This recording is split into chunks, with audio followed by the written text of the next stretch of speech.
7월 18일 강단 여백 한국어 책 감사해요. 유권사님 평안하시죠? 여름 장마가 된 모양입니다. 한국 방송의 일기예보가 더 정확해진 것 같다는 느낌이 듭니다. 요즘 저희 어머니의 전화에서는 늘 여긴 비 온다. 옥수수가 참 잘 됐는데 혼자 먹긴 아깝다.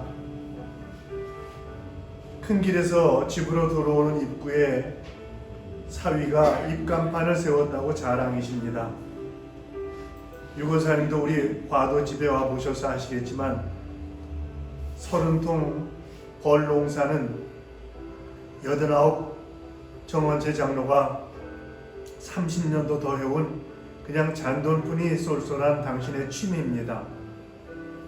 간판 하나 없이 수십 년 꿀농사를 지으신 아버님이신데 새삼 입간판을 붙여야 하는 이유가 있겠지. 입간판 이야기는 내가 주문한 씨앗과 관련된 말씀을 나누다가 나온 이야기입니다. 씨앗을 들고 와도 종묘상 포장이 있는 것, 밀봉된 것이어야 공항 검색대에서 안전하다고 말씀드렸습니다. 꽃양귀비, 더덕, 순무, 취나물, 냉이, 인삼 이런 종자들을 한데 모아서 이번 주 월요일에 브라질로 오는 인편 주소로 보냈다는 전언입니다. 거기다 뛸 듯이 반가운 것은 한글로 된 책 한 박스를 상파울에서 인편으로 받은 것입니다. 지적 갈증으로 힘이 든 요즘 참 반가웠습니다. 아마 원래 이 책을 소장하고 있던 분이 천주교인이었다는 생각이 듭니다. 그리스도교 이야기 1, 2, 허영엽 신부의 성경 산책, 탈무드, 브라질 남미의 새로운 지배자, 브라질 관련 사전과 어학책 몇 권 등등입니다. 늘 한국어로 된 책을 계속 읽다 보면 지적 갈증이 더 심해집니다. 브라질 책들은 한국 책보다 훨씬 손쉽게 구할 수 있는데 언어의 한계로 브라질 책들 가독률이 나쁘고 이해가 쉽지 않습니다. 유권사님, 지난 4월에 한국에 가서 나에게 필요한 전문 서적과 교인들과 함께 읽어야겠다고 생각하는 평신도형 서적 2박스를 배편으로 보냈는데 아직 도착하지 않았습니다. 지난 주일 아침 서재에 있는데 문 두드리는 소리가 들려서 나가봤습니다. 주일 예배 준비를 한창 하고 있는데 어떤 현지인이 불쑥 찾아와서는 한글을 공부하는데 혹시 한국어로 기록된 책이 있으면 도움을 달라는 것입니다. 그 친구를 잠깐 세워놓고 서재에 와서 한글 책 기부 상자 속에 들어있던 한포 사전, 한글로 쓴 초등학교 교과서를 그것으로 흘려보냈습니다. 어떻게 상파울루에서 한국어로 된 책을 받기가 무섭게 또 필요한 원주민 현지인이 있다는 것이 참 놀라웠습니다.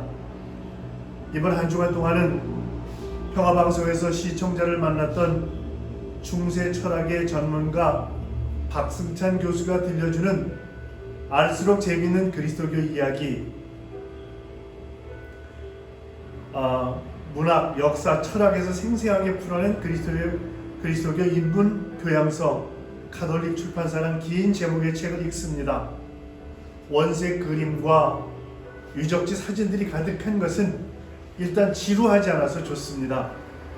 상파울에 사는 한 번도 본 적이 없는 천주교 신자가 흘려보낸 한국어 책이 내 손으로 들어오는 것도 신기한데 그 책 중에 일부가 생전 처음 만난 피라시카바의 현지인에게 흘러가고 그가 그것을 통해서 한국을 알게 된다면 우린 애국자가 되는 것 아니겠습니까? 책을 받고 보내고 또 받고 또 보내는 과정에서 피라시카바 센트로 벤자민 거리에 서 있는 브라질 선교교회는 한글 보급에 이슬비가 된 듯해서 좋습니다. 담임 목사의 칼럼은 남미복음신문의 보금자리로, 한국의 연합기독뉴스에는 강단 여백으로 연재되고 있습니다. 이번 주 교회 소식을 알려드립니다. 예배를 안내합니다. 주일 예배는 오전 9시 철저한 방역과 충분한 거리를 두고 대면 예배를 드립니다. 이 예배를 편집해서 12시에서 1시 사이의 영상으로 송출합니다. 저녁 7시에 포어 예배를 다시 시작했습니다. 카를로스 목사가 예배를 인도합니다. 우리가 살고 있는 브라질과 피라치타바의 한국공단, 그리고 브라질의 복음화를 위해 현지인들을 섬기고 있는 선교사님들과 선교지를 위해서 기도해 주시길 바랍니다. 이따베리 광명교회 이종원 선교사, 보이뚜바 선교센터 안명권 선교사, 브라질리아 대책기구 우경호 선교사, 캄비나스티 공단 고우익 선교사, 브라질 선교교회 포어 예배 담당 목사인 카를로스 등입니다. 코로나 바이러스 백신 접종에 모두 참여해서 대면 예배 드리는 그날까지 모두 승리하는 성도들이 되길 바랍니다. 이번 주간 브라질 선교교회 지체들을 위해서 기도할 제목들, 수요성서 연구를 위해서, 담임 목사 가정의 건강 회복을 위해서, 재개업하는 김도영 집사의 사업체를 위해서, 표지 그림 설명, 상동교회 강단 뒷면 사진으로 양손은 33인 독립선언문 서명자의 손, 4개의 돌은 33인 중 4명의 교인, 2개의 돌은 전덕기 목사, 이준 열사, 양쪽에 푸르스름한 빛은 일제의 핍박을 상징한다. 이상 이번 주 교회 소식이었습니다. 다 같이 이런 교회들의 하소서로 주일 예배를 시작하겠습니다.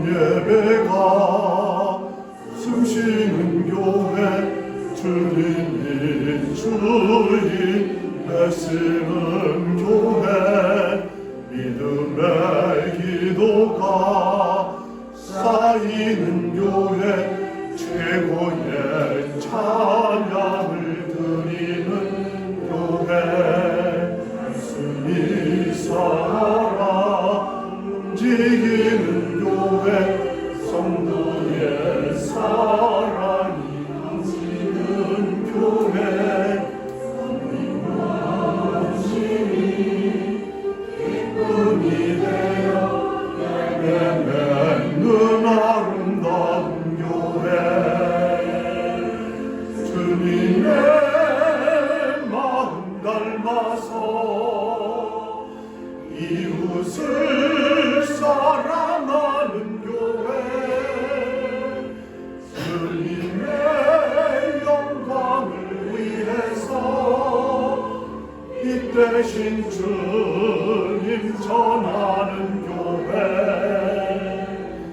사랑의 불꽃이 활짝 피어나 날마다 사랑에 빠지는 교회, 주께서 사랑하는 우리 교회가 이런 교회 되게 하소서.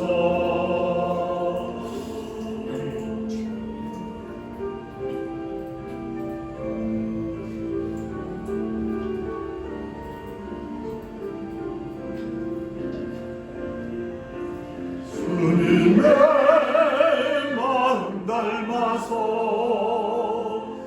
이웃을 사랑하는 교회,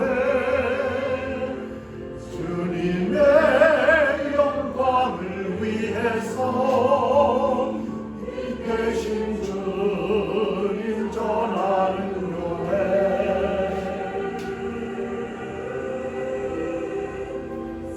사랑의 불꽃이 활짝 피어나 날마다 사랑에 빠지는 멋지는 교회 주께서 사랑하는 우리 교회가 이런 교회 되게 하소서. 주께서 사랑하는 우리 교회가 이런 교회 되게 하소서.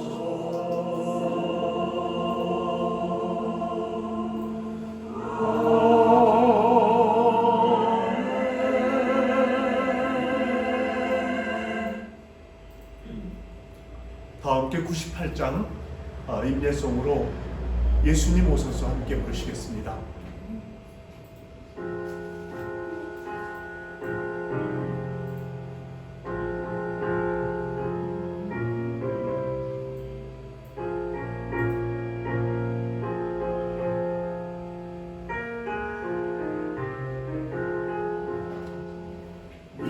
예수님 오소서 임마누엘 우리 주 이곳에 오셔서 기도 들어주소서. 능하신 주께서 크신 일을 행하사 간구하는 우리의 기도를 들어주소서. 예수님 오소서 임마누엘 우리 주 보좌를 떠나서 사람 몸을 입었네. 높은 자 낮추고 비천한 자 높였네. 만민 위해 오셔서 사슬을 풀어주소서.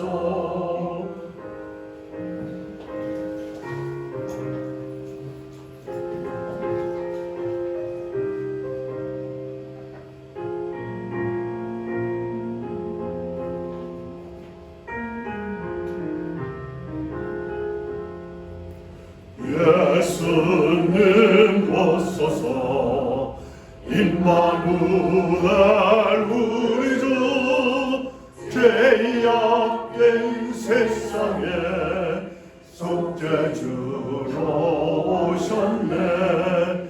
주는 자 먹이며 넘는 자를 거쳤네. 천하 만민 돌보사 빛의 길 가게 하소서. 아멘.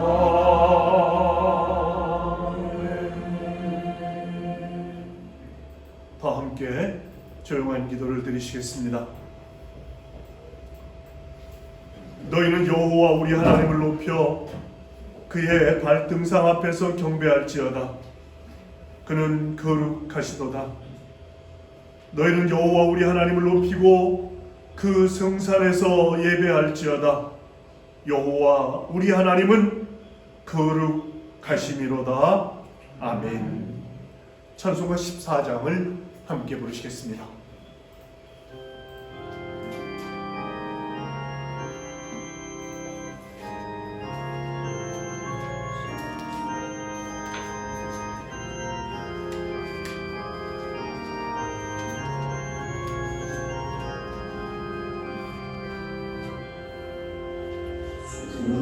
우리 하나님 하늘에 계시니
승리한 우리들 다 기쁜 소리 높여서 감사드려 창조주 하나님 내 주님 되시니 주 앞에 나눠 드려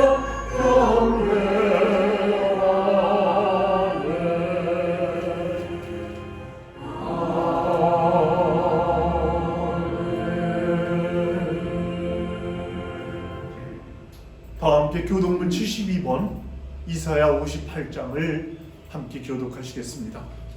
교독문 72번입니다.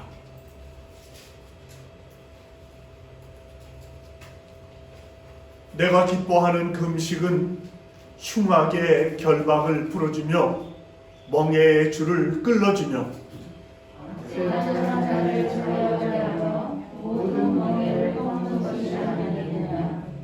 또 죽인 자에게 내 양식을 나누어 주며 유리하는 빈민을 집에 들이며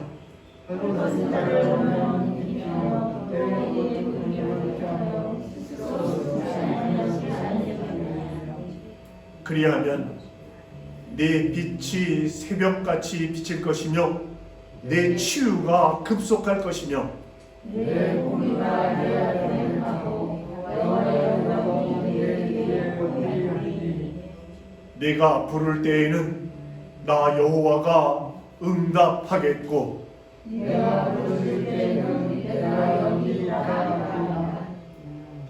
만일 내가 너희 중에서 멍에와 손가락질과 허망한 말을 제하여 버리고 죽인 자에게 내 심령이 충만하여 영원한 자신을 만족하면 내 빛이 흑암 중에서 떠올라 내 어둠이 낮과 같이 될 것이며 여호와가 나를 항상 인도하여 변화된 곳에서도 내 영혼을 만족하며 내 뼈를 견고하게 하리니 너는 물된 동산 같겠고 물이 끊어지지 않은 샘 같을 것이라. 아멘. 다 함께 사도신경으로 우리들의 신앙을 고백합니다.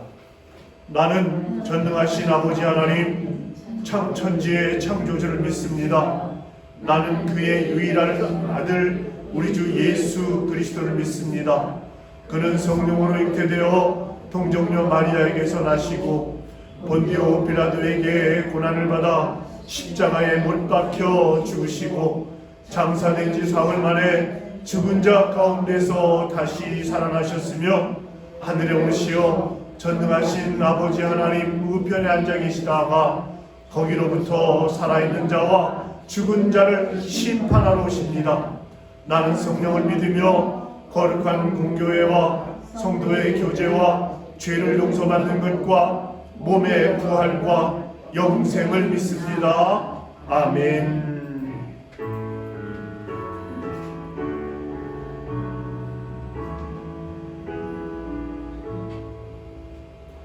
성부 성자와 성령 찬송과 영광 돌려보내세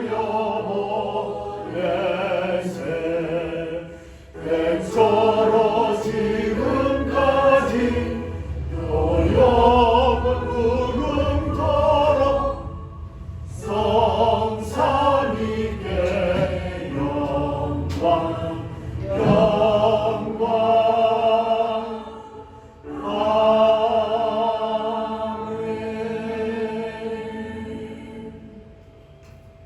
자리에 앉아 주시기 바랍니다. 김성일 집사가 기도문을 보내왔습니다. 함께 기도 드리시겠습니다. 나를 눈동자와 같이 지키시고 주인 알게 그늘 아래 감추사 두려워 말라. 내가 너와 함께 함이니라. 놀라지 말라. 나는 내 하나님이 됨이니라. 내가 너를 굳세게 하리라. 참으로 너를 도와주리라. 참으로 나의 의로운 오른손으로 너를 붙들리라.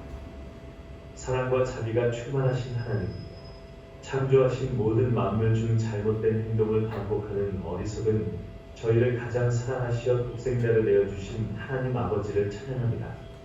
지난 한 주 세상이라는 정도를 헤매이며 많은 더러운 웅덩이에 쉽게 빠져버리는 아둔함으로 세상의 죄악에 너무 쉽게 적응하여 이제는 내 자신을 돌아봐도 더러움을 느끼지 못하는 모자란 저희들이 오늘 주님의 날에 주님의 안에 서서 주님의 품에 안기기를 원합니다.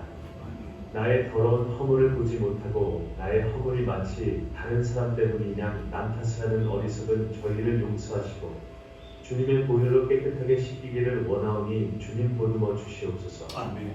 벌써 2년째 지속되고 있는 코로나19 사태로 이 세상의 어려움이 점점 더 커져가고 있습니다. 많은 이들이 학업의 문제, 사업상의 문제, 경제적인 문제, 국제관계의 문제 등으로 신음하고 있지만 무엇보다 사랑하는 이들을 더 이상 보지 못하게 되는 크나큰 슬픔에 빠져 있습니다. 이런 슬픔의 시대일수록 조금씩 서로 양보와 위로로 어려움을 헤쳐나가야 함에도 저희 어리석은 인간들은 그렇지 못한 삶을 살고 있습니다. 부유한 나라는 자국의 이익만을 우선시하고 서로 갈등을 만들어가고 있고 작은 나라는 백신을 구하지 못하여 자국민의 안전을 포기하다 실패한 상황입니다. 많은 물질을 가진 이는 이 상황에서 더 많은 물질을 쌓으려 발버둥 치고 있고 그렇지 못한 이들은 모든 것을 체념하고 눈물을 흘리고 있습니다.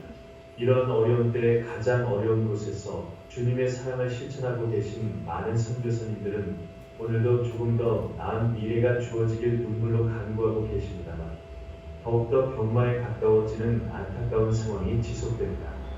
하지만 저희는 단지 시기가 문제일 뿐 주님은 저희에게 길을 가르쳐 주실 것을 잘 알고 있습니다. 이런 많은 시련들이 저희를 조금 더 강한 믿음으로 이끌기 위한 하나님의 원대한 계획 중 하나임을 믿어 의심치 않습니다. 허나 그 원대한 계획 중에 사랑하는 사람을 더 이상 보지 못하게 된 슬픔을 가지게 된 이들에게 하나님의 크신 위로가 있기를 원합니다. 아멘. 힘들 때마다 기도로 이겨낼 수 있는 힘과 믿음의 크기를 허락해 주시옵소서. 아멘. 어려움 속에서 소망을 꿈꾸게 하시는 하나님, 저희와 같은 것을 소망하며 같은 기도 제목으로 중보하는 많은 선교사님들을 기억하여 주시옵소서. 아멘. 이따베비 광명교회 이종원 선교사, 보이토바 선교센터 안명권 선교사, 브라질리아 대책기구 우병호 선교사, 깜비나스 뒷공단 고익 선교사, 브라질선 교교회 포 예배 담당 목사인 까르로스 목사님을 기억하시어 그들의 기도가 응답받는 역사를 보여주실 줄 믿습니다. 아멘. 어려운 환경 때문에 비록 같은 자리에 함께 모이지 못하고 각자의 자리에서 정성을 다해드리는 저희 예배를 기뻐 받아주시고 아멘. 오늘 하나님의 말씀을 배워내 주시는 저희 정찬성 목사님에게 성령님이 함께 하시어 전하는 말씀이 빛과 소금이 되어 또 한 주를 살아갈 수 있는 영양분이 되게 하시옵소서. 아멘. 저희의 소박하지만 정성을 다하는 예배를 위해 각자의 작은 달란트를 모아 열심으로 준비하는 많은 성도들이 있습니다. 그들의 수고가 하늘나라 생명책에 하나하나 기록될 것을 믿사오며 특히 영상 예배를 준비하는 청년들의 수고를 기억해 주실 줄 믿습니다. 사랑하는 예수님 이름으로 기도드립니다. 아멘. 아멘.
들게 마시고 땅에서 구원하소서. 내게 주의 나라 권세 주의 영광 영원히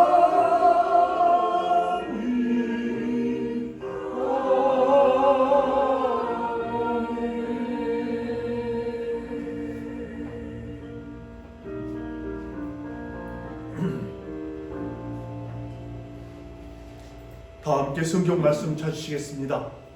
오늘의 말씀은 창세기 11장 1절로 9절까지에 있는 말씀입니다.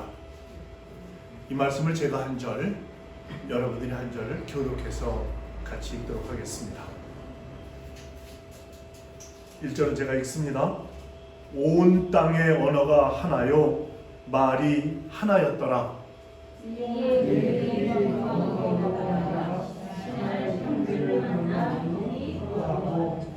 서로 말하되 자 벽돌을 만들어 견고히 굽자 하고 이에 벽돌로 돌을 대신하며 역청으로 진흙을 대신하고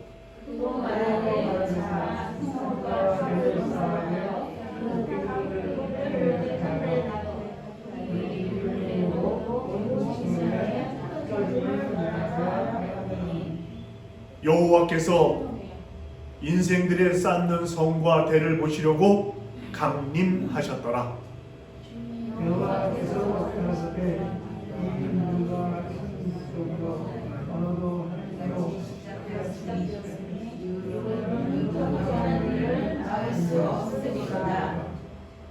자, 우리가 내려가서 거기서 그들의 언어를 혼잡하게 하여 그들로 서로 알아듣지 못하게 하자 하시고 여호와께서 거기서 그들을 온 시간을 펼쳤으므로 그들이 손짓을 수작하였더라. 9절은 다 함께 읽습니다. 그러므로 그 이름을 바벨이라 하니 이는 여호와께서 거기서 온 땅의 언어를 혼잡하게 하셨습니다. 여호와께서 거기서 그들을 온 지면에 흩으셨더라. 아멘. 우리 다 함께 찬송가 144장을 함께 부르시겠습니다.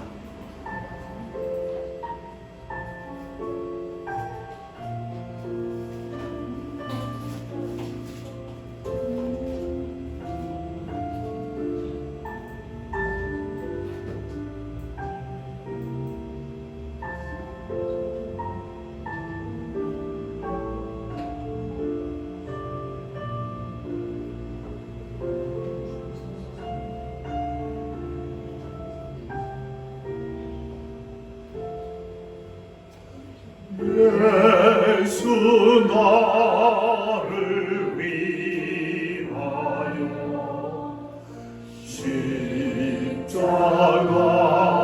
십자가를 질 때 세상 죄를 지시고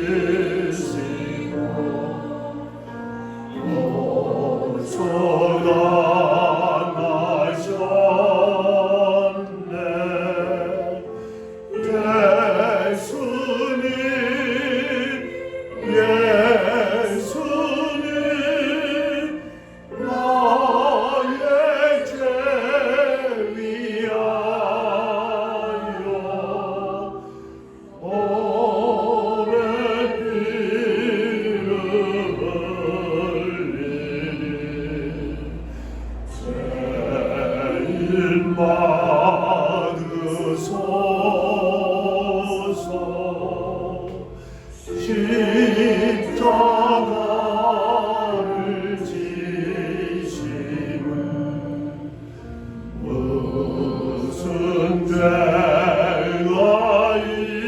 있나 저 무지한 사람들 메시아 주였네. 예수님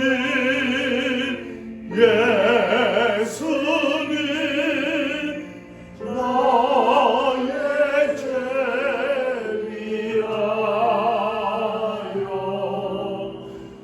오래 피를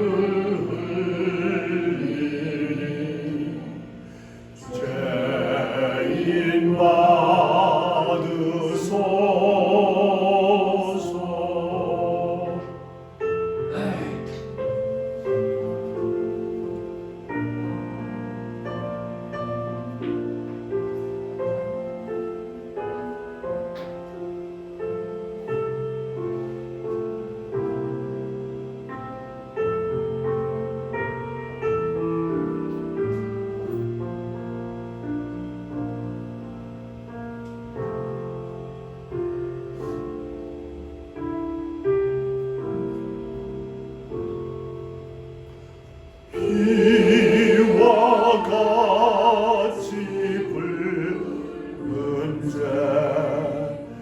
없는 이 없네 십자가의 공로로 와 같이 예수님 나의 죄미하여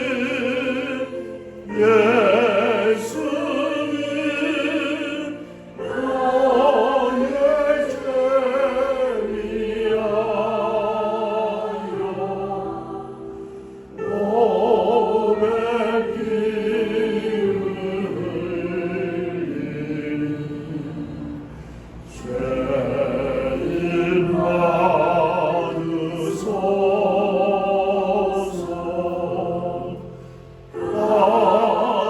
받으소서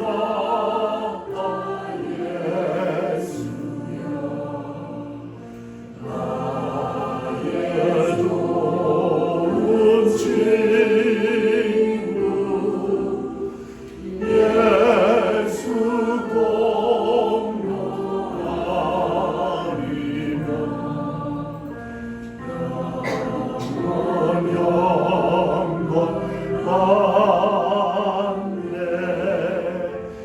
예수님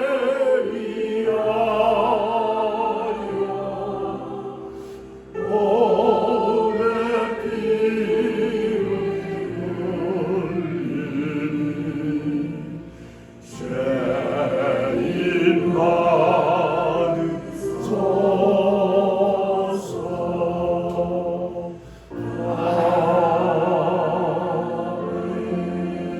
죄미하여 몸에 피를 흘리니 죄인 받으소서 오늘 여러분과 함께 말씀 나누려고 하는 주제는 바벨탑입니다. 바벨탑은 인류가 이제 역청을 발명하고 그리고 흙벽돌을 구워서 쓰는 그런 그러니까 불을 사용할 줄 아는 그 정도의 문명이 되었을 때의 일입니다. 그때도 지금이나 마찬가지로 그것이 가장 발달한 과학이라고 생각했고 그 과학으로 하나님을 이기려고 했습니다. 오늘 우리는 그 말씀을 가지고 함께 은혜를 나누려고 합니다. 여러분 록펠러라고 하는 전 세계에서 가장 부자인 사람 아시죠? 그가 성경을 읽다가 창세기 11장에 사람들이 시날이라고 하는 그 평야에 이르러서 거기서 흙을 불에 구워서 벽돌을 만들고 벽돌과 벽돌 사이에 역청을 발라 탑을 쌓았다고 하는 부분을 읽게 되었습니다. 그 순간 이 록펠러는 눈이 확 뜨였습니다. 역청으로 벽돌을 쌓았다고? 그러면 그 부분에 분명히 석유가 매장되어 있다고 하는 걸 말하는 것이다. 이렇게 판단하게 됐습니다. 여러분 우리가 이 아스팔트를 깔고 하는 거 이런 것이 이제 석유에서 맨 마지막에 나오는 거라고 그러잖아요. 역청이 바로 끈적끈적하고 그걸 달라붙으면 떨어지지 않는 그런 거 아니겠습니까? 그래서 자기의 스탠다드 석유회사 탐사팀을 그 시날 땅으로 보내서 석유가 있는지 없는지를 탐사하기 시작했습니다. 그리고 엄청난 유전을 발견하고 이것이 그가 세계 제일 갑부가 되는 그런 발판이 되었습니다. 성경을 많이 읽으면 수지 맞는다는 이야기가 사실인 모양입니다. 이 사람은 역청을 발견하는 것으로 성경에서 발견했지만은 우리는 말씀을 읽으면서 그 말씀 속에서 보화를 발견해야 합니다. 석유는 록펠러가 발견했지만 석유보다 더 엄청난 보화가 숨겨져 있다는 말씀입니다. 우리가 발견하게 될 보화는 무엇일까요? 우리 인생 그 자체입니다. 내 인생이라고 하는 것은 결국 무너질 바벨탑과 같은 것이 아닌가. 한 번 사는 인생인데 바벨탑처럼 무너져가는 인생이라면 얼마나 억울할까. 인생을 석유에 비교할 수는 없지 않겠는가. 그렇다면 그 보화가 무엇인지 오늘 여러분과 제가 함께 찾아보려고 하는 것입니다. 노아의 세 아들 함과 셈과 야벳의 후손들이 처음에는 함께 모여 살았습니다. 근데 그들의 수가 점점 많아지니까 좀 더 넓은 땅을 찾아 동쪽으로 가다가 시날 평야에 이르게 되었습니다. 이 시날이라고 하는 것은 유브라데스강과 티그리스강 사이에 있는 비옥한 대평원인데 그들은 그것이 마음에 들어서 거기서 정착하기로 했습니다. 그때 이미 그들에게는 벽돌을 만드는 기술이 발명되었을 때였습니다. 3절에 보니까요, 서로 말하되 자 벽돌을 만들어 견고히 굽자 하고 이에 벽돌로 돌을 대신하여 역청으로 진흙을 대신하고 그랬습니다. 벽돌 만드는 것이 아무것도 아닌 것 같아도 그들에게는 대단한 발명이었던 것입니다. 이전까지는 나무와 돌을 사용해서 집을 지었습니다. 근데 나무는 재질이 약하고 돌은 너무 단단하고 무거워서 다듬기가 어려웠습니다. 그러나 진흙을 구워서 단단한 벽돌을 자기가 원하는 만큼 원하는 크기로 만들어낼 수 있고 그것을 붙일 역청을 발견하게 되었으니까 얼마든지 큰 건물을 지을 수 있게 된 겁니다. 문제는 그때 생겼습니다. 그들은 시날에서 성과 탑을 쌓기 시작했습니다. 4절에 보니까요, 또 말하되 자 성과 대를 쌓아서 대 꼭대기를 하늘에 닿게 하여 우리 이름을 내고 온 지면에 흩어짐을 면하게 하자 하였더니 그랬습니다. 자기들의 이름을 내고 자기들이 흩어져 살면 이제 여러 가지 위험하고 그러니까 이 성을 보고 이 탑을 보고 우리가 여기 이 탑 보이는 데까지만 흩어지자, 이렇게 탑을 하늘까지 쌓아보자, 이런 겁니다.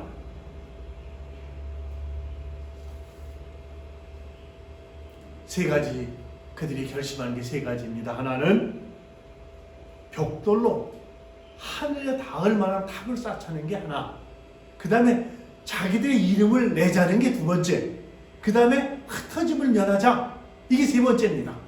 이 세 가지가 얼마나 웃기는 이야기인지 저는 여러분과 함께 말씀 나누려고 하는 주제가 되었습니다. 우선 첫 번째로 벽돌로 하늘에 탑을 쌓자는 겁니다. 그들이 그런 생각을 한 이유가 있어요. 여러분, 노아의 홍수 아시잖아요, 그죠?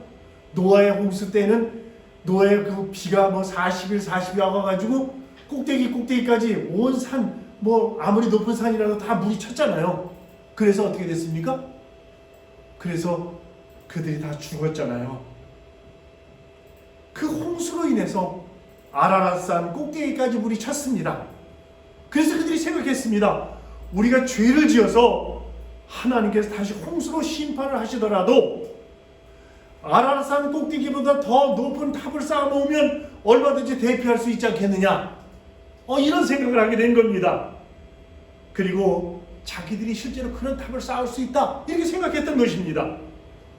여러분이 만일 그 자리에 있었다면 무슨 생각을 하셨을 것이고 뭐라고 대답하셨겠습니까? 그래, 좋은 생각이다, 유비무환이라는 말이 있지 않느냐, 빨리 시작하자, 이랬겠습니까? 아니면 한심한 것들, 그게 말이 되냐? 이렇게 말씀하셨겠습니까? 지금도 벽돌로 하늘에 탑을 쌓아서 하늘까지 탑을 쌓자, 이렇게 생각하면서 하는 어리석은 사람들이 있습니다. 지금도 있잖아요. 여러분 돌아보세요. 그럼 지금도 있는 걸 발견하게 되죠. 신혼부부요, 마음만 있으면 행복할 줄 알았죠? 그렇게 해서 결혼하면 행복합니까? 마음만 있어가지고 행복해져요? 그 다음에 청년들 패기 하나만 있으면 성공할 줄 아는데 패기 하나 가지고 성공할 수 있습니까, 여러분? 자녀들에게 공부 열심히 해라. 그러면 편하고 잘 살게 된다. 이렇게 가르치는 부모님들이 계십니다. 물론 맞죠. 그런데 그게 다는 아니잖아요. 밤낮 가리지 않고 열심히 일하면 돈도 벌고 돈만 있으면 잘 살 수 있다고 생각하는 사람들도 있습니다. 이런 사람들이 다 벽돌을 하늘에 닿는 탑을 쌓자. 벽돌로 하늘에 닿는 탑을 쌓으면 우리가 하나님을 이길 수 있다고 생각하는 사람들의 그런 삶의 자세인 겁니다. 공산주의자들이요, 가진 자, 못 가진 자가 공동 생산해가지고 공동 분배하는 이상주의적인 사회를 만들 것이라고 생각하고 그렇게 확신했습니다. 그런 일에 방해가 되니까 하나님은 없다 이렇게 하면서 투쟁 그랬습니다. 결국 어떻게 됐습니까? 바벨탑이 무너진 것처럼 공산주의도 하나씩 둘씩 무너져가고 있지 않습니까?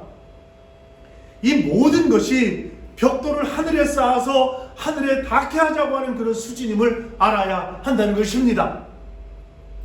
사랑하는 성도 여러분, 미국 그레이스 커뮤니티 처치라고 하는 그곳에 존 메가더라고 하는 목사님이 내가 한 것은 다 실패였고 예수님께서 하신 것은 다 성공이었구나 하는 고백을 하셨습니다. 맞는 말이죠. 내가 한 것은 다 실패고 예수님이 개입하셔서 하시는 성공이다. 그런 말씀입니다. 하나님께서 역사하시는 일이어야지 그런 일들은 시작이 작아도 결국 창대한 결실을 맺게 된다고 하는 사실입니다. 그러나 하나님께서 역사하지 않는 일은 아무리 거창하게 시작을 해도 결국 흐지부지 되고 만다고 하는 것입니다. 망해도 깡그리 망하게 된 것을 발견하게 됩니다. 이것을 알면 기도하게 되죠. 하나님께 구하게 되지 않습니까? 그러므로 진정한 의미에서 기도 없이 사는 사람들은 벽돌로 하늘까지 탑을 쌓을 수 있다고 믿고 사는 사람들이란 말씀입니다. 여러분은 어떻습니까? 여러분은 모든 것을 기도로 아뢰고 사는 분들이십니까? 하나님께서 하셔야 된다고 믿는 사람들입니까? 아니면 벽돌을 하늘까지 쌓자. 내 힘으로 뭘 못하냐? 내 능력으로 뭘 못하냐? 내 건강으로 뭘 못하냐? 이렇게 어거지 쓰고 우기고 사는 사람들이십니까? 한번 생각해 보시기 바랍니다. 두 번째입니다.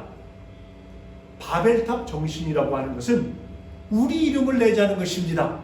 우리 이름을 내자. 바벨탑을 쌓을 때 그 동기가 우리가 얼마나 대단하냐, 이 일을 이루고 나면 후손 만대까지 우리 이름을 그들이 기억할 것이다. 여기서부터 출발했습니다. 이렇게 많은 사람들이 자기 이름 하나 때문에 목숨을 겁니다. 여러분, 우리는 어떻습니까? 자존심이요? 내가 잘못한 거 알아도 자존심 때문에 우기잖아요. 그죠? 내가 잘못한 거 알아도요, 자존심이 뭐 그리 대단합니까? 우리 이름을 내자! 이게 노아의 홍수 시대 그 이후를 살아가는 사람들의 메시지였습니다. 사랑하는 성도 여러분, 미국의 빌리 그레이엄 목사님이 어느 날 하버드 대학을 방문해서 총장과 면담을 하게 되었습니다. 이 학교를 위해서 내가 뭔가 좀 할 수 있겠다고 생각한 그 목사님이 총장에게 이런 질문을 합니다. 총장님, 이 학교 학생들에게 있어서 가장 문제점이 뭡니까? 총장은 그 질문을 가만히 들어보더니 공허감입니다. 이렇게 대답했습니다.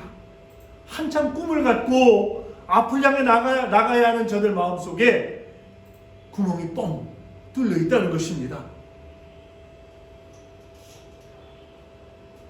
그러면서 하나님 우선주의를 알지 못하면 하버드 학생들도 공허합니다. 무너질 바벨탑을 쌓고 있는 것이지요. 이렇게 대답을 했습니다. 사랑하는 성도 여러분, 하버드 대학이면 얼마나 전 세계적으로 유명한 대학입니까? 거기 사는 학생들이 공허하고 자살률이 많아졌다고 하는 것, 그것은 뭡니까? 하나님을 잊어버렸기 때문입니다. 하나님 잃어버리면 죽을 생각이 나요. 그래서 여러분, 자살이 죄가 된다. 하나님이 창조하신 것을 우리 인간이 목숨을 끊으려고 하는 것이기 때문에 죄가 된다. 그렇지만 그 공허감이 그들을 자살로 부르고 있지 않습니까? 미국에는 프린스턴 대학이라고 하는 아주 유명한 대학이 있는데, 이 대학 도서관을 세울 때 그 규모가 어마어마한 그러한 규모로 도서관을 세웠습니다. 왜냐하면 대학에서의 상징이 상아탑이라고 그러지 않습니까? 그죠? 그래서 대학을 상아탑이라고 그러잖아요. 왜? 거기서 공부할 수 있는 모든 여건이 다 갖춰져 있기 때문입니다. 세계적으로 유명한 대학일수록 도서관의 크기가 큽니다.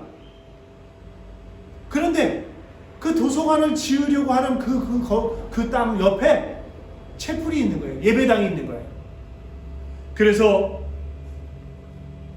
그 채플 높이보다 도서관을 더 웅장하게 지을 수는 없지 않느냐? 그래서 하나님께 예배하는 집이 학문하는 집보다 작아서는 안 된다는 생각 때문에 땅을 팠습니다.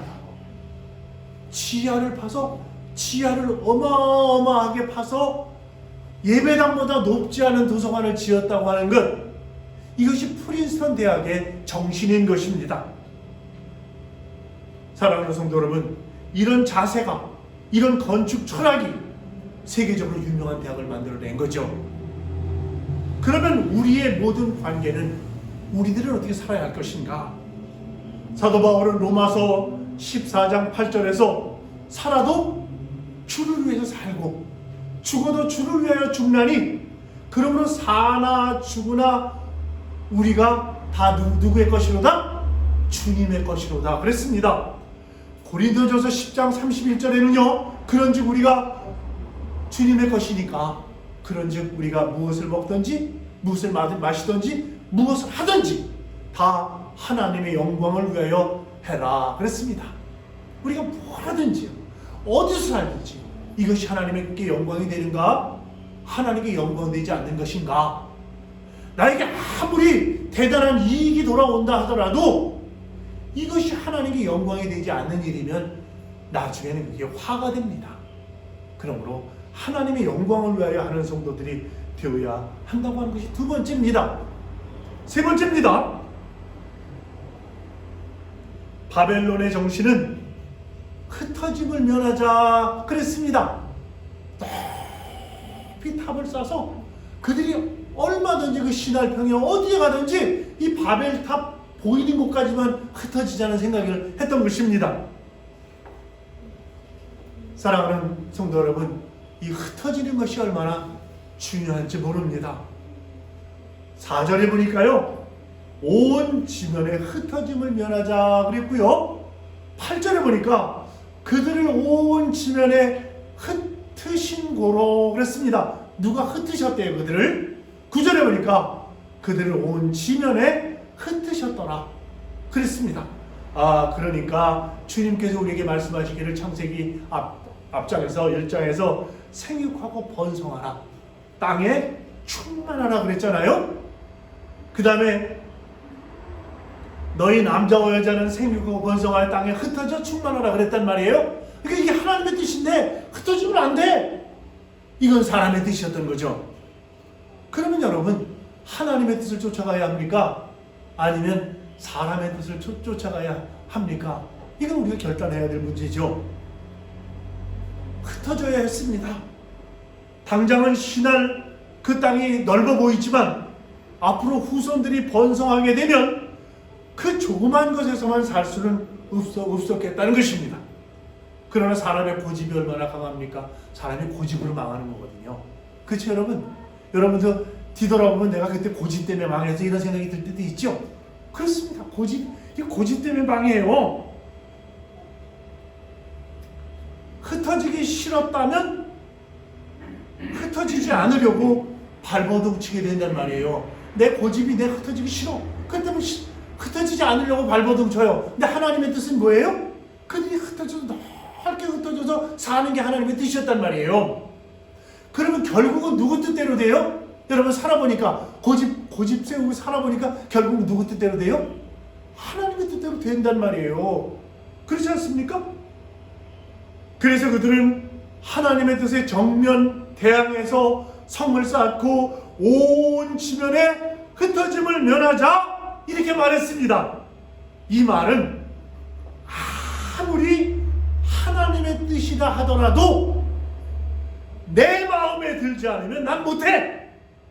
내 마음대로 하고 말 거야 하는 생각이 그 밑에 깔려 있다는 것입니다. 이건 저나 여러분과 비슷하죠? 그렇지 않습니까? 그놈의 고집. 사랑하는 성도 여러분, 성경은 그렇게 얘기하고 있지 않습니다. 하나님의 뜻대로 살아라. 네 고집 내려놔라. 이렇게 얘기합니다. 이것이 바벨탑 정신이란 말이에요. 어떤 목사님은 신앙생활이 뭐냐? 그것은 하나님과 함께하는 배낭여행과 같은 것이다 그랬습니다. 여러분 배낭여행할 때 배낭에다가 별거 다 집어넣습니까? 배낭여행할 때 집에 있는 텔레비도 그 배낭여행에다 넣고 갑니까? 아니잖아요. 가장 필요한 거, 가장 작은 단위로, 그렇게 해서 배낭 등에다 메고 가야 되니까 힘들잖아요. 우리 인생이라는 건 뭐냐? 하나님과 더불어 사는, 하나님과 더불어 하는 배낭여행 같은 거다. 그러니까 필요 없는 거 내려놔라. 고집도 내려놓고 자존심도 내려놓고 뭐 다 내려놓고 하나님의 뜻이 무엇인지 그것만 등짐지고 가라, 이런 말씀인 겁니다. 나 자신 한번 점검해 보십시다. 하나님을 믿고 하나님의 계획에 맡기고 하나님과 함께 배낭여행을 떠나는 각오로 살고 있는지, 아니면 하나님의 뜻 같은 걸 생각하지도 않고 내 자신의 방법으로 내 자신의 지혜로 행복해지려고 그렇게 살고 있는지 한번 점검해 보자는 것입니다. 자신이 원하는 대로 자기가 하고 싶은 대로 살려고 하는 태도가 바벨탑 정신이다. 이것만 하나 알아두자는 겁니다. 하나님께서 그 시대마다 귀하게 사용하셨던 성경 속의 인물들이 있습니다. 그들이 익숙했던 본토와 친척과 아비집, 그리고 사람들을 떠나서 광야로 여행을 떠났다고 하는 사실을 발견하게 됩니다.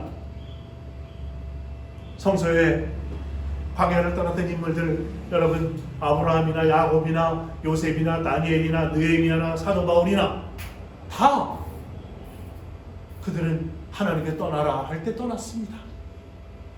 하나님께서 아브라함을 부르실 때 네 본토와 친척과 아비집을 떠나가라 그랬습니다. 그 다음에 야곱 역시 집을 떠나서 20년 동안 타향살이 했잖아요. 요셉 또한 형들의 미움으로 애굽에서 노예 생활과 죄수 생활을 했지 않습니까?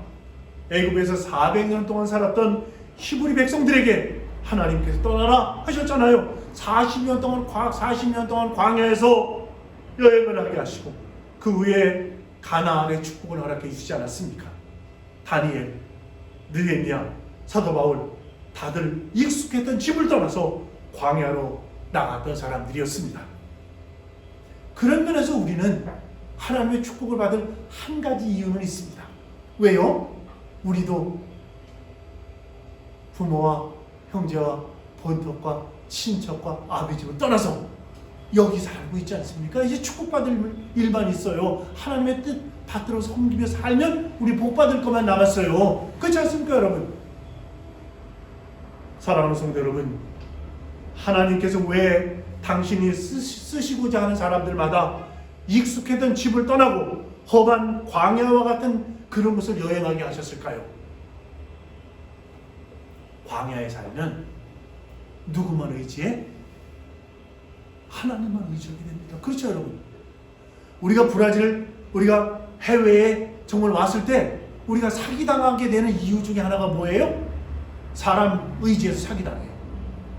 사기당하는 사람, 사기치려고 그러는 사람은 얼마나 이게 뭐야 아주 그럴듯하게 얘기하잖아요. 여러분도 많이 당해봤잖아요. 그죠? 요즘도 당하고 있잖아. 어쩌면 그러지 말아야 되는데. 그럼 누구 의지해야 돼? 사람 의지하지 말고 누구 의지해야 돼? 하나님 의지하자는 말이에요. 그럼 우리 사기 안 당해. 근데 우리 사기 당하잖아. 아니 본토가 친척과 아비집을 떠나서 브라질까지 와서 사기 당해? 누구를 의지하면 돼요? 하나님을 의지하시자고요. 그래서 이 억지로 광야에 살게 하신 것은 광야 아무것도 없잖아. 나만 의지해라 이거예요. 하나님만 의지해라 이거예요. 그러니까 그들에게 만나도 주시고 메추라기도 주시고 우물도 주시고 광야에 물을 보이게 하셨잖아요. 그래서 40년 동안 살면서 굶어 죽었다 그런 말이 있습니까? 40년 동안 살면서 그들의 의복이 헤어졌다 그런 말이 있습니까? 그들의 신발이 다 닳았더라 그런 말이 있습니까? 하나님만 의지하며 살면 그게 다 해결되었잖아요. 그리고 결국은 어디까지 들어가요? 가나안까지 갔지 않습니까? 광야에는 길이 없습니다. 그렇기 때문에 날마다 하나님의 인도를 받는 훈련을 할 수밖에 없습니다. 광야는 외롭습니다. 절대 고독 속에서 하나님만을 친구로 삼는 그런 세미한 음성을 듣는 그런 귀가 열리게 되는 것입니다. 광야는 고통스럽습니다. 그 고통 속에서 하나님의 능력을 의지하게 되고 그 능력을 체험하게 된다고 하는 사실입니다. 그럼 우리가 할 거 다 하는 거죠. 그렇죠 여러분? 이러한 일이 초대교회 시대에도 있었습니다. 예수님 승천하시기 전에 사도행전 1장 8절을 보니까 오직 성령이 너에게 임하시면 너희가 권능을 받고 예루살렘과 온 유다와 사마리아와 땅끝까지 이르러 내 증인이 되리라 그랬습니다. 여러분, 성령이 임하시면 전 세계로 나가라, 땅끝까지 나가서 복음을 전파하라, 이렇게 말씀하신 겁니다. 이것이 성령의 축복을 주시는 이유입니다. 여러분 마음속에 정말 성령께서 늘 함께 하십니까? 여러분 성령의 능력을 경험해 보셨습니까? 마음이 변화되었습니까? 서로 얼마나 사랑스러운지 네 것과 내 것 없이 모두가 함께 물건을 통용하는 정말 아름다운 그런 공동체를 경험하고 살고 계십니까? 이제는 이 복음을 전하러 온 유다와 사마리아와 땅끝까지 나가야 할 때가 되었다고 하는 사실입니다. 그러나 이 땅끝까지 이르러 내 복음의 증인이 되리라고 하는 말씀, 그 말씀 우리는 잊어버리고 살았는지 모르겠어요. 우리를 도대체 이 브라질로 보내신 이유가 뭐냐? 우리를 땅끝으로 보내신 이유가 뭐냐? 여기에 대한 분명한 대답을 갖고 살아야 한다는 것입니다. 그것이 뭡니까?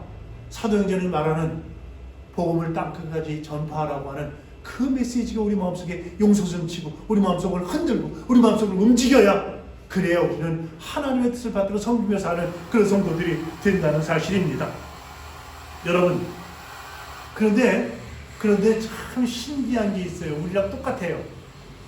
그들이 예루살렘 교회에 딱 정착해서 베드로를 머리로 하고 예수님의 제자들과 함께 모여가지고 그들이 집을 팔아서 발 앞에 놓고 그들이 거기서 평화롭게 살았잖아요. 정말 그것이 천국이라고 생각하면 살았단 말이에요. 근데 주님의 뜻은 뭐예요? 예루살렘과 온 유다와 사마리아와 땅끝까지 이르러 내 증인이 되어라 하는 게 주님의 뜻이었잖아요. 근데 주님께서 그 초대교회 성도들이 그거 모르고 그냥 여기가 좋사오니 그리고 모여 살았어. 그 결국 어떻게 합니까? 그들에게 뭘 줘요? 그들을 힘들게 만들어. 거기에 핍박이 와요. 그리고 주 70년이 됐을 때는 로마가 거기를 완전히 삼켜버리고, 그리고 그들을 불불이 흩어버려요. 사랑하는 성도 여러분, 우리가 못하면 누가 하세요? 주님께서 하세요.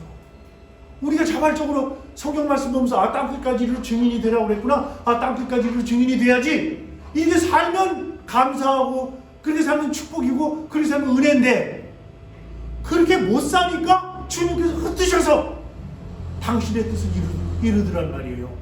그래서 우리는 찬송할 때 누구 뜻을 이루소서?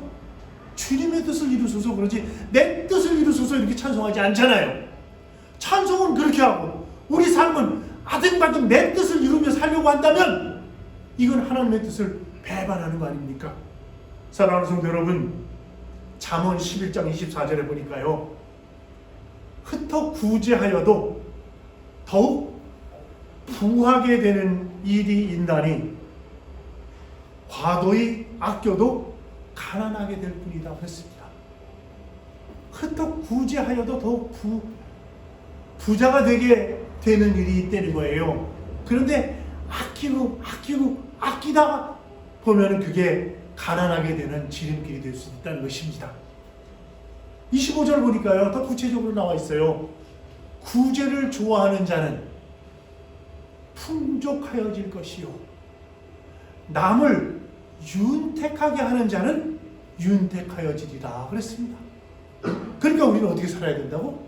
구제하면서 살고 남을 윤택하게 도와주면서 살면 나도 윤택하게 되고, 그 다음에 구제를 좋아하는 자는 내 삶이 풍족하게 된다. 이게 내 얘기예요? 성경 얘기예요? 성경 얘기야. 잠언 11장 24, 25절에 나오는 말씀이야. 저는 단지 소개할 뿐이에요. 우리들은 그런데 이걸 싫어합니다. 익숙한 대로 살려고 합니다. 편하게만 살려고 합니다. 움켜쥐려고만 합니다. 이런 태도가 문제라고 하는 사실을 지적하는 것입니다.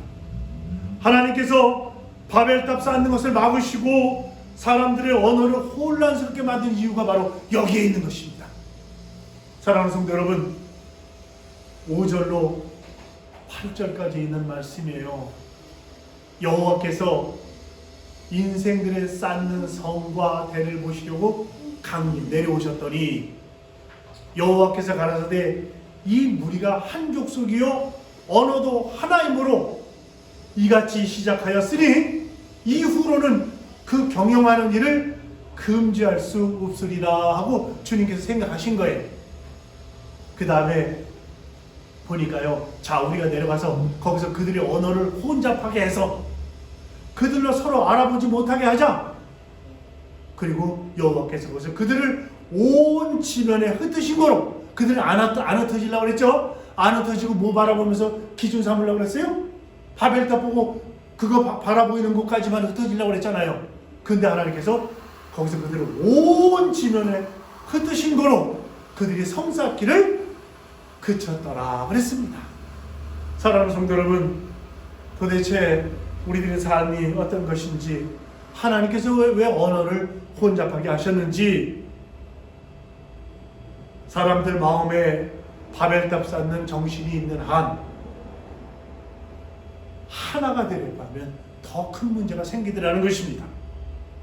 하나님을 떠나서 마음대로 살려고 하는 인간의 욕망은 걷잡을 수 없이 악해져서 노아 홍수처럼 또 다 멸해야 하는 데까지 이르게 될 수도 있겠다는 것입니다.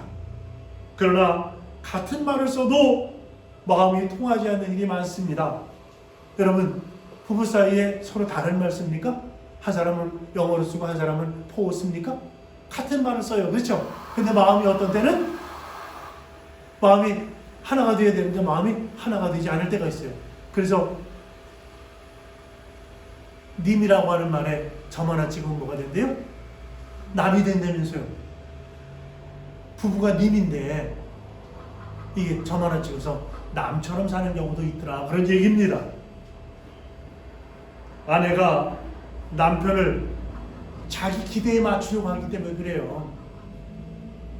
부모가 자녀를 자신이 원하는 대로 키우려고 하니까 그런 소리가 나는 거죠. 목사가 교인을 자기 식대로 바꾸려고 하면 소리가 나죠. 이러면 가정에 불화가 생기고 교회에 갈등이 생기더라고요. 바벨탑이 쌓여지면 하나님께서는 그 바벨탑을 흩어버리십니다. 우리가 할 일은 오직 하나님께 순종하며 사는 것, 이것이 하나님께서 우리에게 주신 그런 메시지라고 하는 사실입니다.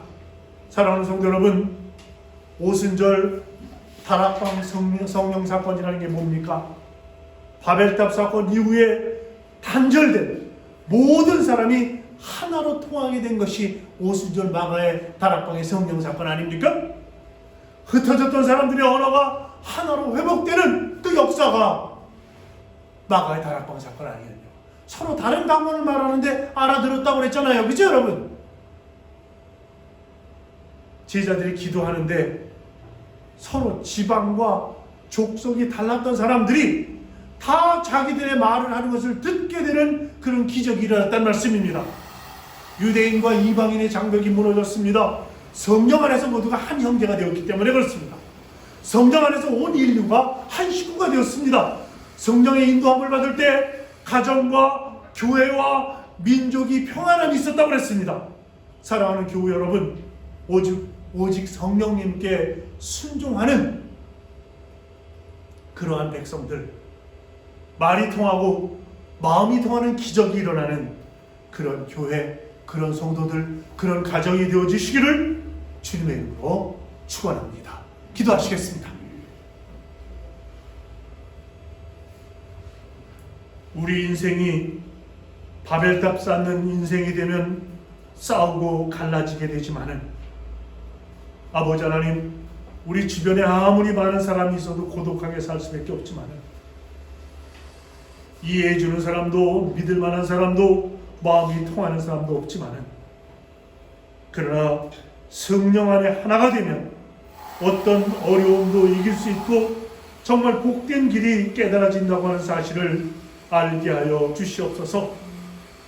오늘 마음에 있는 바벨탑이 있다면 무너뜨리고 성령 안에 하나님의 임재를 체험하며 사는 복된 성도들 될 수 있도록 은총 나려 주시옵길 바라며 우리 주 예수 그리스도의 이름으로 감사하며 기도하옵나이다. 아멘. 다 함께 찬송가 462장을 부르시면서 헌금을 봉헌하겠습니다.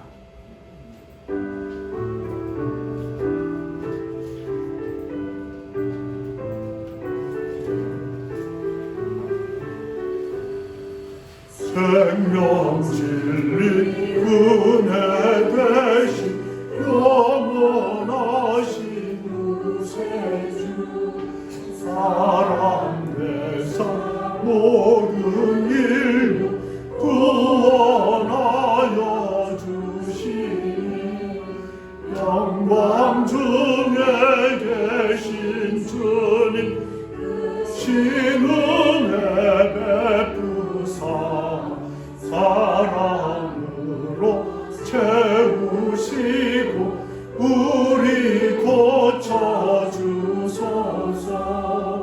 남 섬기며 사신 주님 우리들도 본받고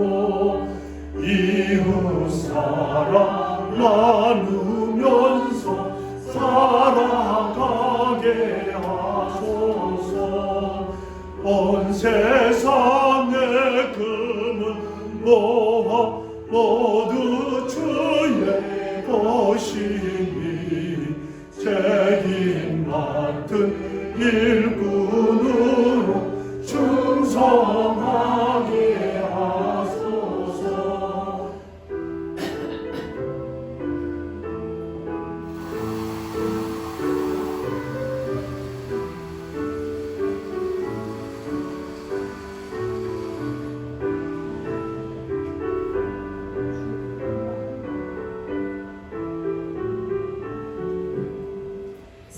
사랑의 주 평화의 왕 우리 중에 오셔서 모든 싸움 다 그치고 하나 되게 하소서.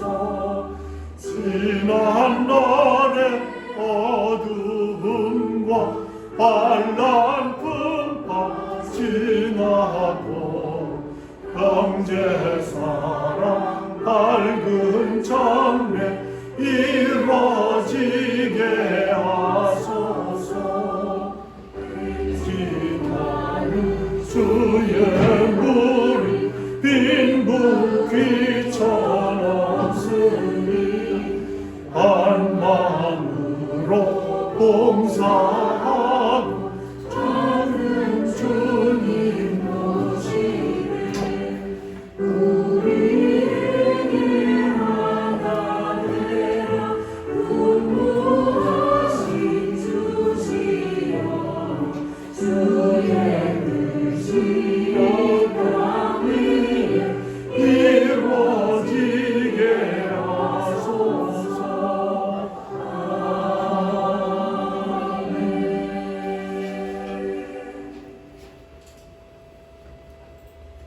아버지 하나님, 우리가 하나님 전에 나올 때 빈손으로 나오지 아니하고 우리의 적은 정성을 주님께 드렸습니다. 영상으로 예배드리는 성도들 가운데에는 교회의 통장으로 그들의 헌금을 보낸 이들도 있습니다. 성령 하나님 함께 하셔서 아버지 하나님 어떻게 해서든지 하나님께 감사하고 감격하는 이들과 함께 하셔서 그들의 아버지 가정을 축복하시고 그들의 영혼을 기름지게 하시고 그들의 삶이 윤택하게 하셔서 늘 하나님께 감사하며 사는 복되고 아름다운 인생들이 될 수 있도록 도와 주시옵소서. 이제는 우리 주 예수 그리스도의 은혜와 하늘아버지의 만극하신 사랑하심과 성령의 감동, 감화, 내주, 역사 충만하시니 함께 예배드리고 돌아가는 당신의 귀한 백성들의 머리 위에 영상을 통해서 함께 예배하는 모든 성도들의 삶과 인생 가운데 이제는 영원까지 함께 하셨기를 간절히 축원하옵나이다. 아멘.